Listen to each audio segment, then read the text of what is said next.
Blessings Disguised. Chapter 1. New Horizons.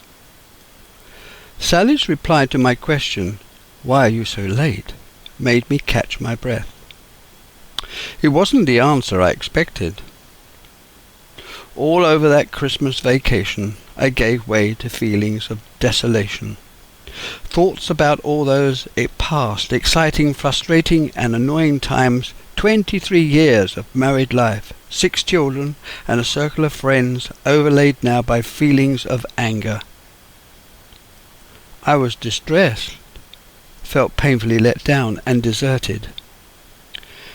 These negative feelings churned away inside me, destroying hopes, clouding dreams and smothering ambitions. It's a strange fact that even though there were all these depressing thoughts running through my head, overlaying them all was a positive, fixed, never-to-be-altered resolve. There was going to be an end to all this, and I was going to make out. I did make overtures to Sally to try to rekindle past affections, but in my heart of hearts I knew it as hopeless. I was just going through the emotions. Nothing, word or deed, would take away those hateful words. Her words had been the only cause of disagreement. I might have gone through a cooling-off period, but they weren't. The silence of Sally's rejection spoke volumes. There's nothing so completely dead to the human spirit as rejection. However much affection there may have been in the past, I could see from her demeanour I no longer counted. I was indeed a back number. This was no media soap opera, where it was all to come right in the end. This was harsh reality, and it hurt. Any hopes of relying on her steadfastness, commitment, fortitude, and one-time staunch Christian upbringing completely dead. My calls for sympathy and kindness answered only by her distant cold stare. During those days and hours over the Christmas period, the light of hope dimmed further, if that's at all possible. She became even more detached, could only find solace out of the house, away from the demands of motherhood and parental responsibility, away from where no child sought her milk. I thought all the children were in a state of shock, much as I. There had been a slow but definite deterioration in each child's bond with each other over the last couple of years. As they had grown up, the lack of privacy and personal space was to have a profound effect. All became withdrawn, operating in a small world around their own possessions and interests. This affected all at home, except Simon, who was away at university. They looked to me to be strong and supportive. But I was at that moment wrapped up in my own misery, which, coming on top of the stressful conditions at work, having to study technical processes and collect academic qualifications, grated at my inner being. It was a house of tension where hardly a kind word was spoken. And as Simon was away at university, David was the eldest at home. I looked to him for support. Rachel, my eldest daughter, was coming up to 18. Should have been quite capable of taking control of the younger ones. The trouble was, relationships were fractured. Living so close together made for unreasonableness, petty squabbles about personal space, nowhere to go for peace and quiet, the eldest asserting their preferences by right of seniority. However, there was no way I was going to be party to all this continuing collapse. It was not going to stay that way forever. The final darkness was about to lighten. A glimmer appeared, for there, right at the end of the tunnel, was a pinprick of light. My goal, which was to survive, remained firm. It premised on staying firm and not giving way. I had to get myself into a position where I could give that care to the younger children without it being undermined. What a proper pickle. 6 children the eldest almost 21, and the youngest coming up to 12. We had had this size of family because it was what Sally had wanted. Well, insisted upon. "Just one more," she repeatedly said. "After all, we don't have to buy anything. It's all here, ready." And I had stupidly gone along with it, because she was so adamant. She enjoyed the weaning, closeness, vulnerability, and helplessness of her own babies, toddlers, and young children. And I thought this would make her settled, content, and committed, devoted to the children, to me, indeed, and to the family life. However, her mental state demanded more, however detrimental that decision was to be for everyone else. Her mother and aunt were very much against a larger family. I most certainly had supporters, but it was no good. It was a challenge, and something she craved for, of her own, a score to tot up. My first call for commiseration was on Boxing Day. Rita, my mother-in-law, was the only person who knew the family intimately, and naturally knew her daughter better than anyone else. I knew that Sally often went round to her mother's house during her lunch break, and it was rare for her not to have weekly contact. I explained to her what had happened. She replied that it didn't come as a total surprise. She knew that Sally had been unhappy, frustrated and bored, and could do nothing to dispel those feelings of wanting excitement. All over that Christmas period I had numerous conversations with Sally about what she wanted to happen, what she had planned to do, how we were to run the family with her wanting to be with somebody else. She couldn't answer any of my questions other than to keep on repeating that she loved the other man, and that he wanted her, but that in the meantime we should carry on as before, until she had worked out what she intended to do. Fortunately, I was on college vacation. I could take all day off to look into the situation and be able to contact anyone I chose. I looked into it deeply and confronted Sally with all my discoveries. I asked her to leave if she wished to carry on seeing him, or if she was so unhappy with life at Norwood Drive. She replied that she had no intention whatsoever of leaving, or of giving up seeing her friend, that I could carry on doing what I had been doing all along, and that I must put up with the situation. I pointed out that there's no way I would do that. And she went on to rub more salt in the wound by saying that all the presents I had given her had pushed her away. It was a parting shot, guaranteed to hurt, and now I understood the position and where my future was to be found. Immediately after Christmas I went to a solicitor who advised me to contact a divorce lawyer in Uxbridge. I made an appointment straight away for later on that week, and when I got there I explained the situation. He advised that I should keep a note of all conversations and actions, and should seek a divorce on the grounds of unreasonable behaviour. He emphasized I should do nothing contentious. At the second interview he advised not to seek custody, for this was rarely granted to the father. He seemed surprised that I should even try. Why, he wondered, would anyone want 6 children?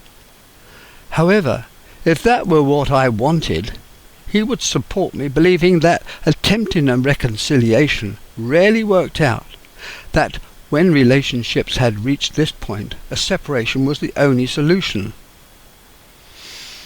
I accepted the situation and gave him his instructions. I would seek a divorce on grounds of unreasonable behaviour and custody of the youngest children. When I returned to work I explained how I was placed, and I was fortunate enough to have a very kind and sympathetic head of department, who said that it was up to me to tell him what hours I could do and what days I needed off, and how my teaching programme could be perhaps altered to suit. I gave up continuing with my studies at Garnet College, dropping out of the degree course, and all the technical studies I was engaged upon. All my charity work I stopped, except the Harrow Lions, whose annual charity concert at Kodak's I was organising. My energies were now going to be fully concentrated on making life at home more bearable for the children and preparing for the divorce and aftermath. There was to be no going back. Sally and I had arranged to spend a holiday in Benidorm with our neighbours, the Whites, that Easter, and now that our relation had reached such a difficult stage, instead of Sally, Rebecca accompanied me instead. And it was fun, being the sort of break that comes just in time, frees all the mental stress from the family breakup. A week after returning from holiday, a family welfare officer was allotted to the case, and both Sally and I had interviews. During mine, I explained I was applying for custody, outlining how I had changed my working pattern to fit in with the more school-based home life, to be at home when the children came home from school. And over those first few months, I made many reports to the social worker, and had at least 4 interviews. I kept her informed of what was happening, who to contact to find out the reality of the situation, and where she could get confirmation. I copied in my solicitor after having various meetings with him. He did remark why I was seeking custody when it was so obvious that life was intolerable. He couldn't understand why I was bothering, considering the improbability of success. I said that I couldn't live with myself unless I tried every means possible to secure my children's future and bring order about. On my final interview with a social worker, I pointed out that I had a very short working week, that I had school holidays off, and I was doing the cooking at least 50%, the cleaning of the house and the house maintenance, and that I had the complete support of my mother-in-law, friends and family. She said none of these social and fatherly skills would convince her that I should have custody, and that even if Sally were, for instance, a prostitute, the registrar would still grant her custody. Even with such biased opinion, I still carried on, hoping that the registrar at the court would soon see the true situation. All this time I was in communication with Rita, who was a kind friend and supporter. Her house was somewhere where to go, and at any time of day or night.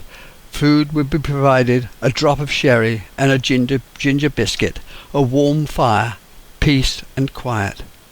Delightful conversation, and everything a harassed person might need was the order of the day. My mother-in-law was a lifesaver and confidant. None could have been a better friend or a person who knew the situation as well as she, and she understood the mentality of her daughter. She offered me a place in her house to stay, that I could make it my home, and that in that way I could be near the children, and it would help her out with the maintenance of the house and garden. I said how grateful I was for the suggestion, that I would think the offer over, but considered that something more permanent should be what I ought to be looking for. Life continued throughout that Easter term. It was very difficult to concentrate on lectures, for many times I found myself listening to what I was saying, which is the worst position to be in.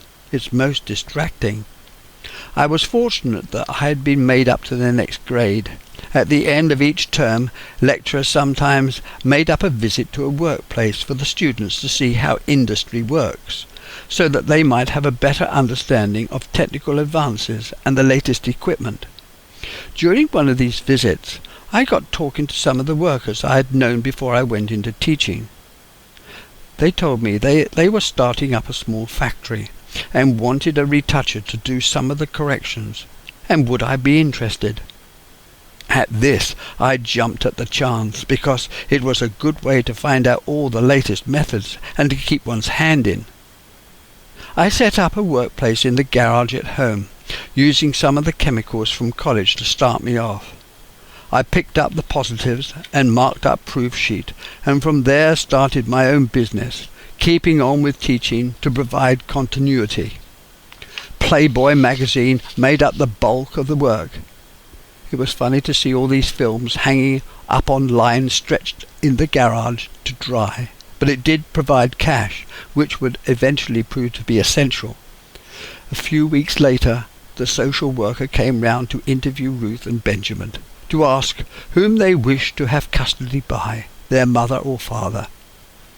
Rebecca wasn't asked because she was deemed to be too young to have considered preferences.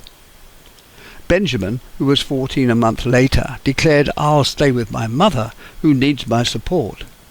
He turned to me saying, "It isn't that I love you less, it's because I know you'll be able to look after yourself." Ruth, who was 16 in September, in her final year at school, the family welfare officer said because Ruth is almost 16, she's the only child whose opinion would be considered by the court as being a principal witness capable of directing a course of action. Ruth resisted making a choice. She didn't choose, saying, "I don't want the responsibility." It was not only an invidious position to put any young person in, but also expedient, taking the responsibility away from the authorities, putting the responsibility onto the shoulders of a 16-year-old. It was a moment that was to have far-reaching effects, upsetting the lives of all those who lived at 68, not just for the moment but forever. It was a monumental blunder by the social services. Turning to Sally, the social worker asked, "Will you stay at home in the evenings now?" And Sally said, "No, I only stay out because my husband is at home." These words concluded the final interview. At the last visit to my solicitor, I told him of the support that I had been offered by friends, neighbours and relatives, to speak up and tell the court the facts. That didn't change his mind. These witnesses would not be called to give a character reference or to explain the children's living conditions, he went on to say. The only person who would be listened to would be my mother-in-law, and would I ask her if she would give her opinion to the court. That week I saw Rita and talked it over with her, telling her that I needed her to be in court or else my appeal for custody would have no chance whatsoever to succeed. She said that if she were to tell the court, Sally would never speak to her again. And that was the second person to step back from telling the truth. That sealed my fate. With that statement by Rita, hopes were dashed. My spirits dropped to its lowest level, knowing that I had lost any hope for custody. There was no way that I could prove my point, that I was the fittest to bring up the children, which I would be in the home, always to see to their care and safety. The court hearing held in Uxbridge, where I had to present my case for custody. Sally was called to the witness box and gave her side of the story, repeating that she had told what she had told the social worker. After her explanation, her friend too had to give his understandings of the situation and to say what his plans were. He declared to the registrar they had no intention of getting married, and that he certainly didn't want the children, whatever was decided.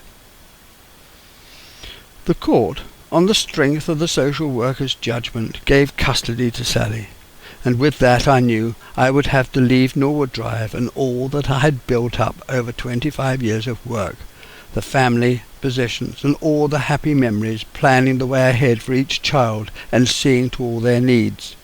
This was now at an end, and during this time I had been taking Ruth to her riding lessons. On one of these trips through Pinner Green, I happened to notice an estate agent's board up outside a small, semi-detached cottage in Pinner Green, Leighton Cottages. It was a row of mid-Victorian, two up, two down, semi-detached cottages with slated roofs, red sandstone brick walls, rebated white painted windows with cast iron gutters.